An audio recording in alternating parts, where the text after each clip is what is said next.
Salut les KT, j'espère que vous allez bien. On se retrouve pour parler de Boruto avec l'épisode 186 qui est paru ce dimanche. Qu'est-ce que j'en ai pensé? On voit ça dans cette vidéo, c'est parti.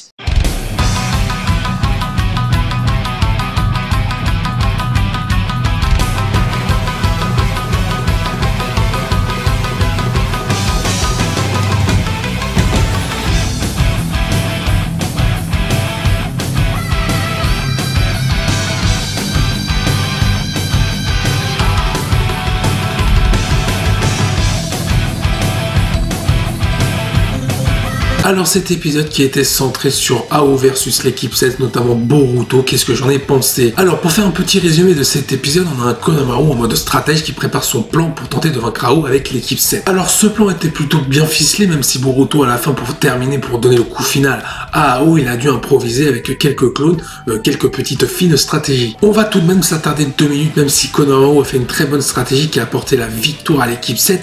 Pour moi, on va revenir sur Konohamaru, qu'est-ce qui sert en tant que combattant, parce que pour moi, en tant que ninja, il ne sert à rien. Dans le manga Boruto, Konohamaru n'est même pas développé. Alors dans l'anime, il est légèrement développé, mais moi je dirais même que c'est un sous-développement pour ce personnage. Et pour moi, cet épisode résume très bien ce qu'est Konohamaru dans l'anime, c'est-à-dire que Konohamaru, il a été nerfé. On rappelle quand même que ce gamin, entre guillemets à l'époque, a battu un Pain. Le problème, c'est qu'à chaque combat, le Konohamaru se fait soit étaler d'entrée, soit il est mis de côté, soit il ne fait rien, soit il tombe direct dans les pommes après avoir pris une attaque. Et le problème, c'est que ça laisse en avant donc Mitsuki, Sarada et Boruto. Et derrière nous, plus de Konohamaru. Je rappelle quand même les faits, Konohamaru est censé être le petit-fils du 3e Hokage et un Jonin. Pour faire un résumé sur Konohamaru, j'ai l'impression que c'est toujours un copier-coller. Il tombe face à un adversaire à chaque fois dans un combat, il se fait avoir d'entrée. Comme ça, hop, t'écartes Konohamaru, et je trouve ça dommage pour ce personnage. Comme on a pu le voir dans le trailer de l'épisode 187, Konohamaru va se faire niquer par Kajin Koji. D'ailleurs, pour ceux qui ont vu le manga, on sait tous très bien ce qui va se passer. Bien une fois que Konohamaru dans cet épisode a été tout simplement s'est fait avoir par AO, on va passer au combat principal, Boruto versus AO. Ce qui est bien entre ce combat entre Boruto et AO, au-delà de la stratégie, on voit un Boruto pour terminer ses stratégies, donc gagner ce combat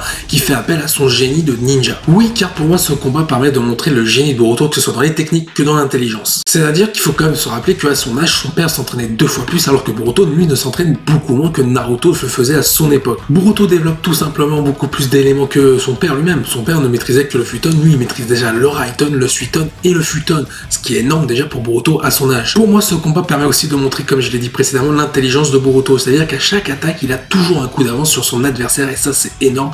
Il est beaucoup plus intelligent que pour moi par rapport à son père à l'époque, qui était Naruto. Ensuite, passons au personnage de AO, qui pour moi dans l'anime est beaucoup mieux développé, mieux montré que dans le manga Boruto. Pour moi, AO incarne tout simplement le shinobi, le ninja qui a perdu la valeur de tout, c'est-à-dire qu'en gros, pour lui, il était mort lors de la 4e grande guerre quand il s'est fait écraser sur des milliers de rochers et qu'il ne pouvait plus bouger. Il a perdu tout espoir de vie, il a donc vécu cette deuxième partie de sa vie dans la souffrance, et il s'est donc résigné à devenir qu'un simple outil pour Kara, qui lui a tendu la main afin de lui offrir une seconde vie. Évidemment, c'était de la manipulation. Et c'est grâce au flashback qu'on voit tout simplement un AO beaucoup plus humain qu'un simple outil ninja. C'est-à-dire que ces flashbacks ont pu tout simplement montrer et dévoiler la grande tristesse qu'il y a en réalité AO au fond de lui. Au premier abord, on pourrait croire qu'AO est un personnage froid, mais en réalité qui a de multiples failles humaines. D'autant plus la fin de combat où AO est par terre et Boruto debout devant lui avec le tournevis permet tout simplement de nous montrer un dialogue poignant entre ces deux personnages, et notamment montrer la facette de Boruto avec ses convictions et les convictions d'AO qui finissent par se briser grâce aux paroles de Boruto. Pour moi, ce fut un très beau combat entre Boruto et AO en termes d'émotion. D'un côté, Boruto avec ses valeurs et pensant à Mugino qui est mort précédemment, et AO avec ses convictions d'outil ninja et non plus de shinobi. Il est temps de passer à l'animation de cet épisode. Qu'est-ce que j'en ai pensé? L'animation de cet épisode était pour moi un peu saccadée. Ça veut dire que des fois, et ça c'est le résumé de tout l'animé, c'est que sur des séquences durant 1 minute voire 2 minutes, on va avoir une animation de folie, et des fois sur la minute suivante, une animation plutôt plate, pas forcément très bien orchestrée. Pour moi, la première partie du combat Mitsuki, Sarada, Konohamaru versus AO reste pour moi une bonne animation. Cependant, je trouve que cette animation est plutôt lente, plutôt plate, alors qu'il pourrait y avoir beaucoup mieux. Et pour moi, vient la deuxième partie du combat entre Boruto versus AO, notamment où il y a ces drones qui tirent sur Boruto, là où Boruto les esquive. J'ai trouvé l'animation au top. Ce contraste entre les scènes d'animation s'explique aussi par rapport au budget utilisé. On aura plus tendance à miser sur une scène forte, c'est-à-dire Boruto versus AO, qu'une scène faible, Mitsuki, Sarada, Konohamaru versus AO. Bien, il est temps pour moi de donner mon avis sur cet épisode. Pour moi, cet épisode était plutôt sympa. Ce sera pas un épisode épisode référence, mais en termes de combat, je me suis retrouvé, c'était plutôt cool, notamment la chorégraphie entre Boruto et Ao était vraiment bien animée. Pour moi, cet épisode était poignant, que ce soit dans le dialogue entre Boruto et Ao dans ses révélations, c'est-à-dire qu'on voit un homme vraiment